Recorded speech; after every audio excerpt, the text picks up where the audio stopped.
여러분 알고 계십니까? 프리미어리그에서 한 시즌 10골을 기록하는 것조차 결코 쉬운 일이 아닙니다. 그런데 손흥민 선수처럼 무려 10년 가까운 세월 동안 10골과 10도움을 동시에 그것도 몇 시즌 연속으로 달성한다는 것은 사실상 상상조차 할 수 없는 일입니다. 영국의 디 애슬레틱과 스카이 스포츠 같은 대형 언론들조차 토트넘이 전무후무한 축구계의 보물을 잃었다며 뒤늦은 고백을 쏟아내고 있습니다. 오늘 우리는 손흥민이라는 핵심 주춧돌 하나가 빠지자 거의 완벽해 보였던 토트넘의 전체 구조가 왜 도미노처럼 한순간에 무너져 내렸는지 그 충격적인 이유를 집중 분석해 보겠습니다. 2026년 1월 현재 프리미어리그 팬들은 믿기 힘든 순위표를 목격하고 있습니다. 한때 빅6의 자존심이었던 토트넘 호스퍼의 현재 순위는 고작 14위입니다. 최근 펼쳐진 첼시와의 홈경기 토트넘이 기록한 엑스 기대 득점 값은 0.05였습니다. 통계 집계 이래 클럽 역사상 최악의 수치이자 사실상 공격이 마비되었음을 의미하는 처참한 성적표죠. 단 3개의 슈팅, 유효 슈팅은 단 1개뿐이었습니다. 하지만 팬들을 더욱 경악게 한 것은 경기 후 펼쳐진 리더십의 붕괴 장면이었습니다. 패배 후 팬들에게 인사하라는 토마스 프랭크 감독의 지시를 주장 미키 판더펜과 제드 스펜스는 보란듯이 무시한 채 터널로 직행했습니다. 감독이 고함을 치며 말려도 그들은 뒤조차 돌아보지 않았습니다. 불과 5개월 전 유로파 결승 무대까지 올랐던 그 팀은 대체 어디로 사라진 걸까요? 캡틴 손흥민이 팀을 이끌던 시절에는 감히 상상조차 할 수 없었던 광경입니다.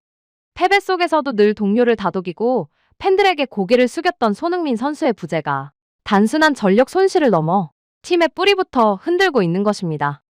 영국 현지 언론들은 이제야 뒤늦은 고백을 쏟아내고 있습니다.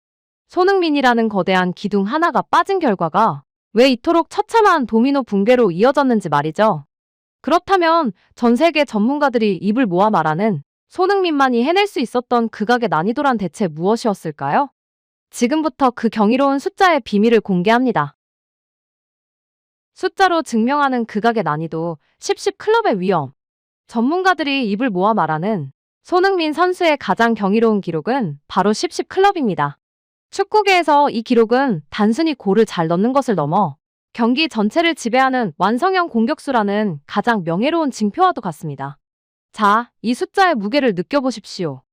손흥민 선수는 2019에서 20 시즌을 시작으로 2020에서 21, 2023에서 24 그리고 지난 2024에서 25 시즌까지 무려 4차례나 10 클럽에 가입했습니다.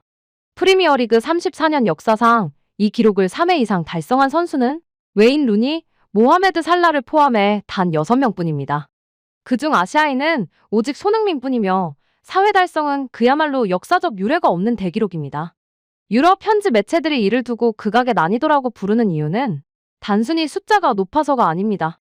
토트넘은 맨시티나 첼시처럼 매 시즌 수천억을 쏟아붓는 팀이 아닙니다. 경기장 신축으로 인한 재정적 압박, 얇은 스쿼드 뎁스, 그리고 끊임없는 감독 교체라는 열악한 환경 속에서 오직 본인의 클래스만으로 10년 가까이 이 효율을 유지했다는 점이 전문가들을 경악하게 만드는 것입니다. 더욱 놀라운 사실은 손흥민 선수의 득점 효율입니다. 그는 통계학적으로 고리되기 힘든 상황, 즉 낮은 기대 득점 값에서도 기어코 골을 만들어내는 X초과 달성의 1인자였습니다. 남들이 5%의 확률이라고 포기할 때 손흥민은 그 좁은 틈을 뚫고 팀의 승리를 안겼습니다.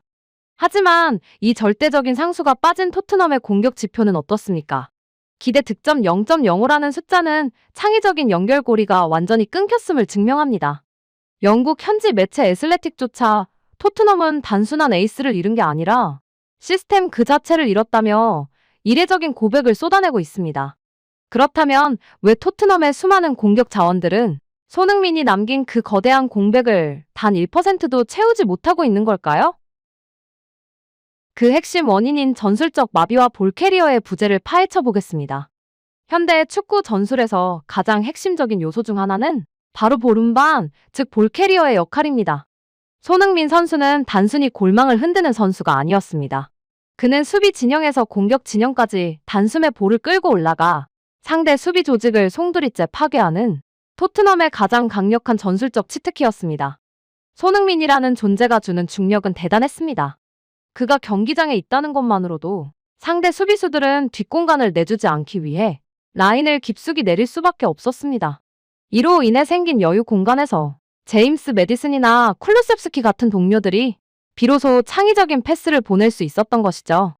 하지만 지금의 토트넘을 보십시오. 손흥민이라는 공포의 대상이 사라지자 상대 팀들은 이제 아무런 두려움 없이 라인을 높게 올리고 토트넘의 미드필더들을 강하게 압박합니다. 볼을 운반해줄 사람이 없으니 공격은 자꾸 뒤로 밀려나고 결국 볼은 중원에서만 맴돌다 끊기게 됩니다. 그 처참한 결과가 바로 첼시전에서 목격한 기대 득점 값 0.05입니다. 90분 내내 단 한 번의 결정적인 기회조차 만들지 못했다는 것은 팀의 공격 시스템이 완전히 사망했음을 의미합니다. 브레넌 존슨이나 베르너 같은 선수들이 속도는 빠를지 몰라도 손흥민처럼 압박 속에서 볼을 지키고 스스로 기회를 창출하는 클래스는 결코 흉내낼 수 없는 영역이었던 것입니다. 뒤늦게 유럽 언론들이 손흥민은 토트넘 공격의 시작이자 끝이었다고 탄식하는 이유. 그것은 그가 빠진 후에야 비로소 토트넘이라는 팀이 얼마나 손흥민 개인의 능력에 기형적으로 의존해 왔는지가 적나라하게 증명되었기 때문입니다.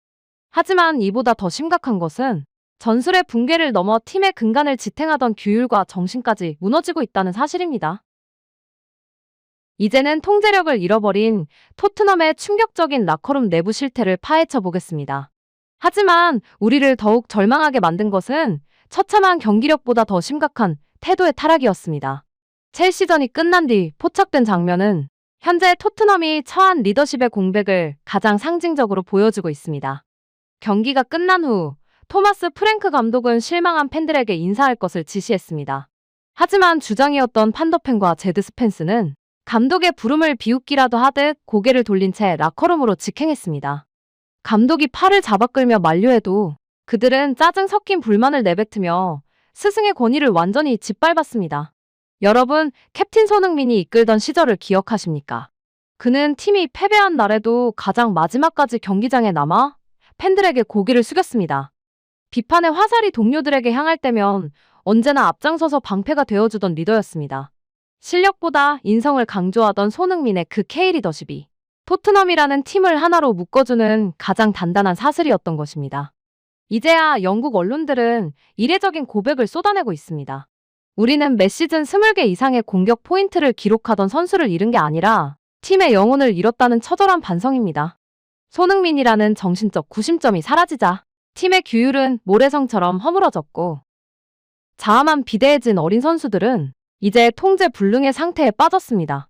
단순히 축구를 잘하는 선수는 많을지 모릅니다. 하지만 팀이 무너지는 순간에도 동료를 일으켜 세우고 팬들과 소통하며 감독의 권위를 지켜주던 진정한 캡틴은 전 세계 어디에도 없었습니다. 이것이 바로 유럽 전체가 경악하며 손흥민의 빈자리를 그리워하는 진짜 이유입니다. 결국 토트넘의 몰락은 예견된 비극이었습니다. 토트넘의 몰락은 단순한 우연이 아니었습니다. 손흥민이라는 거대한 기둥이 뽑혀 나간 자리, 그 기반이 약했던 집이 한순간에 무너져 내린 필연적인 결과일 뿐입니다. 우리는 오늘 숫자로 증명된 그의 위대함을 확인했습니다. 10년이라는 긴 세월 동안 전 세계 최고의 리그에서 극악의 난이도를 견뎌낸 그의 성실함은 이제 영국 언론들조차 고개를 숙이게 만드는 불멸의 유산이 되었습니다. 그가 있을 때는 미처 몰랐다는 현지의 뒤늦은 고백은 역설적으로 손흥민 선수가 EPL에서 점해온 위상이 얼마나 독보적이었는지를 다시 한번 증명해줍니다. 누군가는 그를 대체할 수 있다고 믿었을지도 모릅니다. 하지만 경기당 X 0.05라는 수치와 통제력을 잃은 라커룸의 실태는 손흥민이라는 존재가 단순한 득점원 이상의 시스템 그 자체였음을 보여줍니다.